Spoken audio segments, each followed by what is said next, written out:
की आवाज आ रही चलो।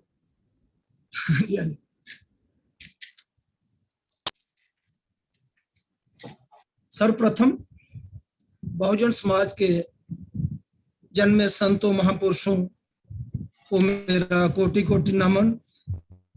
शांति के प्रतीक तथागत गौतम बुद्ध, क्रांतिकारी संत रविदास, संत कबीर, महात्मा ज्योतिराव फुले, सावित्रीबाई फुले, साहू जी महाराज, ज्ञान के ज्ञाता बाबा साहब डॉक्टर बी आर अम्बेडकर एवं मान्यवर घासीराम साहब को सादर प्रणाम तथा आज की मीटिंग की अध्यक्षता कर रहे मान्यवर धर्म प्रकाश भारती बौद्ध जी, संस्थापक अध्यक्ष राष्ट्रीय बौद्ध महासभा, मुख्य अतिथि मान्यवर बादल सिंह बौद्ध जी, संचालन कर रहे मान्यवर कमलेश बौद्ध जी गावड़े जी और दमप्रिया एम आर प्रशांत जी और आज की मीटिंग पर जुड़े प्रदेश के सभी उपासकों को मेरा जय भीम नमः बुद्ध। साथियों, आज की मीटिंग का विषय है देश के समक्ष अनेक समस्याओं को निदान हेतु 25 प्रकार के आंदोलन की आवश्यकता। तो मैं कहता हूं कि इसकी आवश्यकता हमें क्यों है। जैसा कि मेरे पहले दो वक्ताओं ने सारी ब्रीफिंग की हुई है, तो अब मैं इसमें ज्यादा कुछ तो बता नहीं सकता, मैं भी वही बोलूंगा जो उन्होंने बताया है। तो मैं इसमें कुछ चंद चीजें बताना चाहता हूं कि आंदोलन तो आज से नहीं, जब तथागत गौतम बुद्ध ने जन्म लिया था उस वक्त से आंदोलन चल रहे हैं। उन्होंने भी उस वक्त आंदोलन किया था कि समता, समतंत्रता और समानता को बराबरी के लिए आंदोलन किया था। और उनका दूसरा आंदोलन एक और था, पानी के बंटवारे पर आंदोलन हुआ था। तो आज भी जब बाबा साहब ने हमें अपना संविधान दिया तो उन्होंने भी पहले पानी के बंटवारे पर ही हमें पहले पानी दिया था।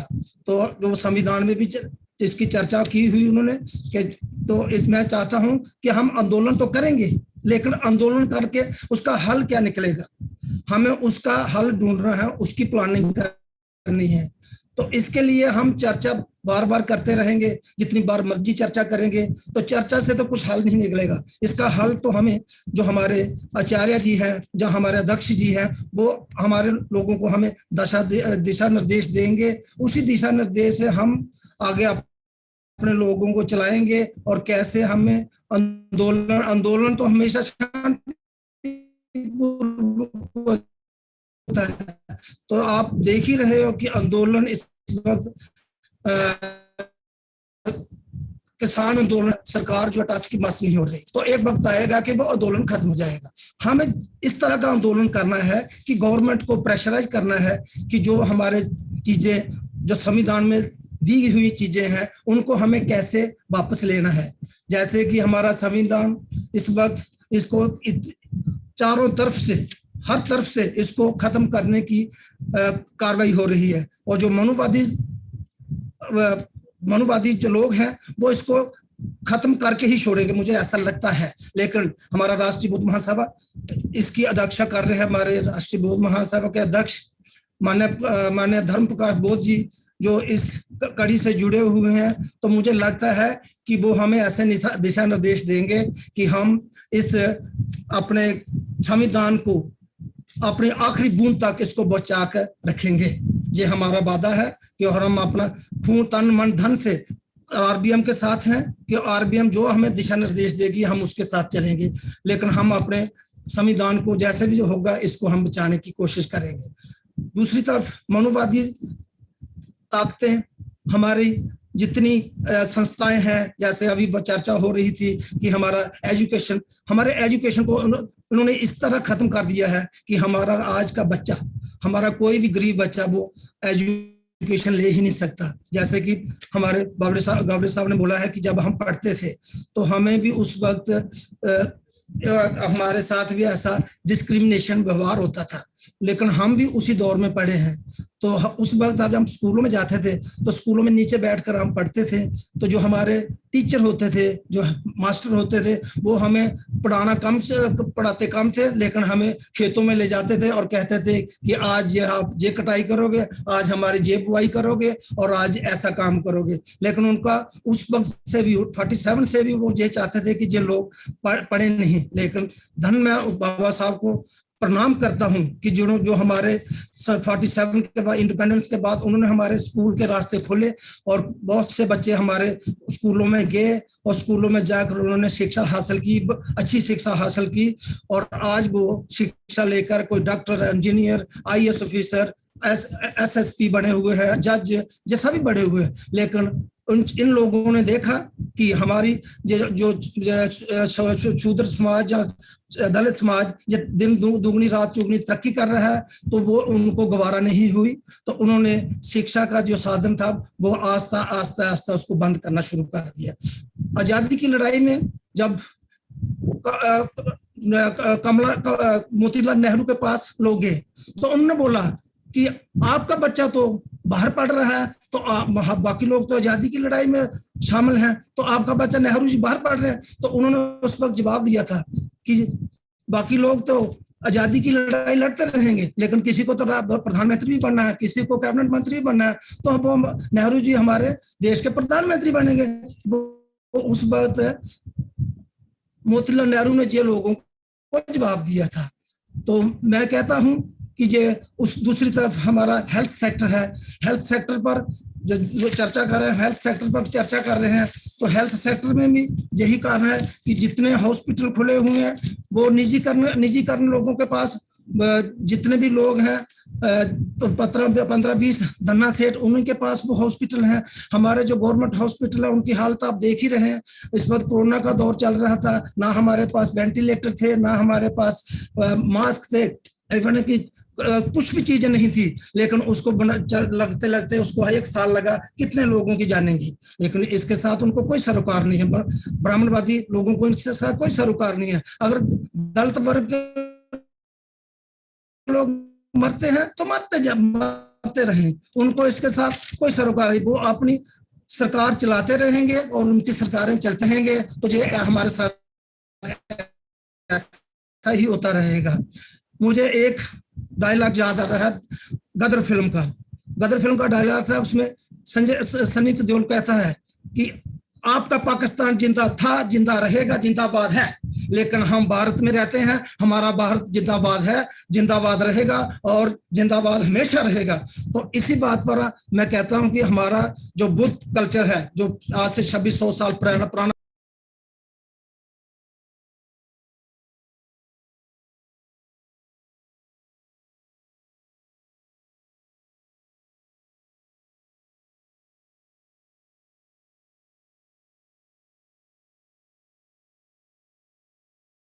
मंत्र बना रहे हैं, हमारा वो सकेत नगरी है, और इससे बाहर से लोग आए और वो आकर हमारे भारत का वो देखें कि जहाँ का बुद्ध का कल्चर आज भी चल रहा है, तो उसका इससे एक तो हमारे देश को इकोनॉमी राइज करेंगे, इससे हमारी बाहर से लोग आएंगे तो हमारे पास पैसा आएगा, तो हम जहाँ की संस्कृति को भी सीखेंगे। तो हम चाहते हैं कुछ सकेत नगरी को आज बुद्ध का स्थल घोषित करना चाहिए। हमारी सरकार से अपील है कि आप अपना मतलब बनाओ तो बनाओ, आप उसमें हमें कोई, वो आपका राम है, हमारा भी राम है, उसमें हम जिंदाबाद, लेकिन हमारा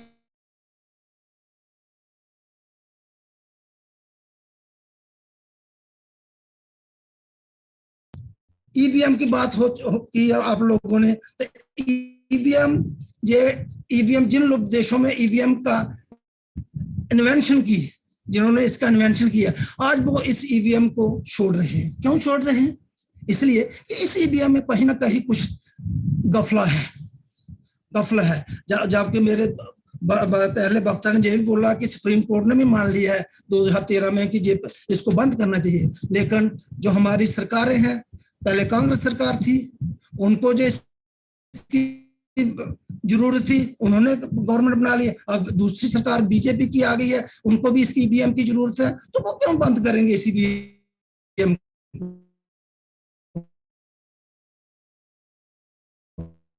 ईवीएम की तो जरूरत हमें नहीं, हमारे लोगों को ईवीएम की जरूरत नहीं है। इसलिए हम चाहते हैं कि हमारे लोगों को मारा जाता था, ये किया जाता, वो किया, तो आज उन्होंने गुंडा राज छोड़कर आज हमारे ऊपर ईवीएम का एक और धब्बा लगा दिया है। तो साथियों, आगे मैं षड्यंत्र की पहचान, महंगाई एक बड़ा षड्यंत्र है। तो महंगाई आज इतनी ऊपर चली गई है कि इसका एक गरीब आदमी, जैसे मेरे पहले बात ने बोला कि एक गरीब आदमी आज का डेट में अपने बच्चों की रोजी रोटी का ख्याल नहीं रख सकता है। क्यों नहीं रख सकता? क्योंकि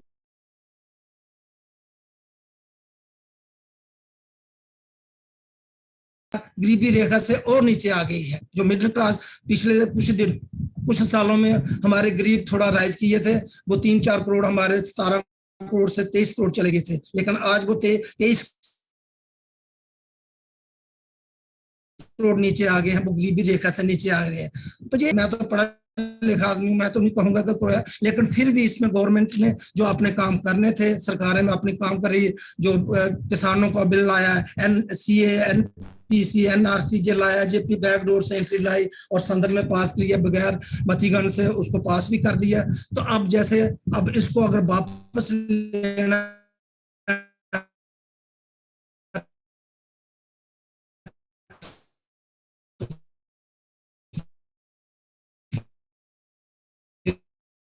सदन में डाला जाएगा, तो हमारे लोगों पर ही टिका हुआ है कि हम लोग, जैसे हमारे जो बात चल रही थी कि हम कहते हैं कि हमारे 100 MP चुन कर जाते हैं, तो वो तो हमारे ही SC ST OBC से जाते हैं, लेकिन वो वहां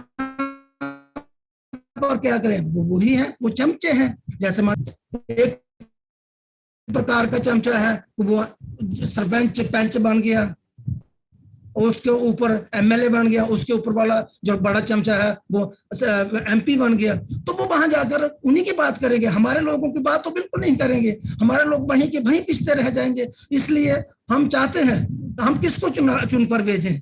अभी बात चल रही थी कि हम अपने नुमाइंदे भेज कर चुनकर तो भेजते हैं, लेकिन वो वहां जाकर चमचे बन जाते हैं। तो हम इन चमचों का क्या हल है? इन चमचों का हल, इसका सोल्यूशन, इसका निवारण कैसे करना, ये हमें सोचना पड़ेगा, इसका हल ढूंढना पड़ेगा, जो कि हमारी राष्ट्रीय बौद्ध महासभा इसके बारे में सोच रही है। बाकी चीजें जो सभी उन्होंने बोली है, मैं लास्ट में यही बोलूंगा कि हमारे जो राष्ट्रीय बौद्ध महासभा इस वक्त वो काम चल रहा है, कर रही है, वो एक बहुत ही सराहनीय काम है कि जैसे जैसे हमारे, जब से पृथ्वी पर मानव का निर्माण हुआ है, तो तब इसमें कोई ना कोई महामानव भी पैदा होता है और होता रहेगा। जैसे उस सबसे पहले हमारे तथागत बुद्ध पैदा हुए, उसके बाद अशोक सम्राट गुप्ता पीरियड आया, उन्होंने भी अच्छे काम किए। उसके बाद 7वीं शताब्दी में हर्षवर्धन आए, हर्षवर्धन में वो एक बड़ा बहुत ही अच्छा राजा साबित हुआ था, उन्होंने भी अच्छे गरीबों को, उन्होंने गुलामी की जंजीरों को तोड़ा था, उन्होंने भी अच्छे काम किए थे। उसके बाद 14वीं शताब्दी में हमारे संत महासंत पैदा हुए, उन्होंने भी क्रांतिकारी काम किए। हमारा राज सावित्रीबाई फुले जी, उन्होंने संघर्ष किए, उन्होंने बहुत अच्छे काम किए। तो उसके बाद आगे 20,000 में हमारे लिए मान्यवर डॉक्टर BR अम्बेडकर ने जन्म लिया, तो वो उन्होंने भी वो काम करके दिखाया, जो हमारे लिए एक ग्रंथ बनाकर दिए हैं, जो ग्रंथ आज दूसरे लोग सरदार हमारे हैं अपने ग्रंथ को, बाइबल को पूछते हैं। तो हम चाहते हैं कि जो हमारा ग्रंथ जो दिया है, बाबा साहब ने हमको जो ग्रंथ दिया है, वो हमारे लिए एक पूजनीय है, वो हमारा एक रिलीजियस ग्रंथ है, और उस ग्रंथ को हम समझे, पढ़ें और लोगों में उसका प्रचार करें, जैसे कि राष्ट्रीय बौद्ध महासभा इसका प्रचार वो जोर से कर रही है। तो हम चाहते हैं कि जो राष्ट्रीय बौद्ध महासभा के माध्यम से, इसके प्लेटफॉर्म से हमारा जो मूल ग्रंथ है जो हमारा ग्रंथ जो घर घर में जाए और घर घर में इसकी लोग पढ़ें और इसको जानने और फिर उनको पता चलेगा। तो फिर हमारा ये ग्रंथ, उसके बाद हमारे इस ग्रंथ को तो लागू कर दिया, संविधान भी बाबा साहब ने लागू किया। लेकिन उस इन सभी के बाद में हमारे मान्यवर कांशीराम जी आए, जिन्होंने जितने भी जो हमारे क्रांतिकारी, जहाँ हमारे नायक महान की हिस्ट्री थी, इनका जो भी हमारा इन लोगों मनुवादियों ने छुपा कर रहा है, मैं तो यही मानता हूं कि मैंने डॉक्टर बी आर अम्बेडकर साहब को सिर्फ पढ़ा है, मैंने उनको देखा नहीं, लेकिन मान्यवर कांशीराम जी को मैंने देखा है, उनको सामने आमने सामने देखा है, और मैं उन्हीं को अपना आदर्श मानता हूं, क्योंकि उन्होंने जो काम उन्होंने किया है, जो हमारा लिटरेचर था, हमारा इतिहास था, वो बाहर निकाला और हमारे लोगों को बीच में लाया। आज जो इतनी क्रांति हो रही है, इतना आंदोलन चल रहे हैं, जो मान्यवर कांशीराम जी की देन है, और इसको हमारा अनुरोध कर इसको ज्यादा से ज्यादा लोगों तक लेकर जाएं, और जो हमारा एक सपना था कि हम बुद्ध में भारत बनाएं, इस बुद्ध में भारत को हम बनाएं दोबारा, और हमारा जो बुद्ध है वो रहेगा और हमेशा रहेगा। जय भीम, नमो बुद्धाय। धन्यवाद इंजीनियर साहब, आपने समय सीमा में अपनी बात रखी, आपका बहुत बहुत साधुवाद, और कम शब्दों में आपने सभी मुद्दों को